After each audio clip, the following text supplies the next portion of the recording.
Сәлем достар. Африкадағы Конго елінен Apple, Google және Tesla компаниялары не сатып алатынын білесіз бе? Бұл үшін балаларды пайдаланатыны туралы мәліметтер бүкіл әлемді дүр сілкіндірді. Бұл қызығушылықтың себебі аккумуляторлық батареяларды жасау үшін қолданылатын маңызды минералдардың бірі өндірілетін шахталарда балалар еңбегін пайдалану.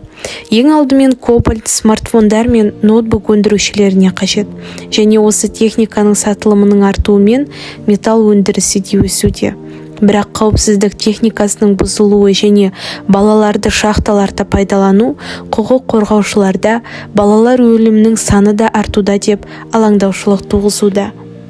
Балалар шахталардағы туннельдерді қорғаныс құралдарынсыз қазады.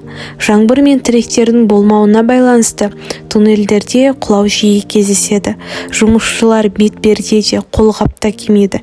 Дегенмен кобальттың әсері өте зиянды. Кенді ұсақтау және жуу кезінде ағзаға қауіпті шаң пайда болады. Өкпеге енгеннен кейін ол жиі өлімге әкелетін ауруларға келеді. Көп сағаттық ауыр жұмыс, тіпті олар үйінді астында өліп кетуі де мүмкін. Шахталарда 8-12 жастағы балалар жиі жұмыс істейді. Оларға қасу және тар туннельдерде шығу оңайырақ.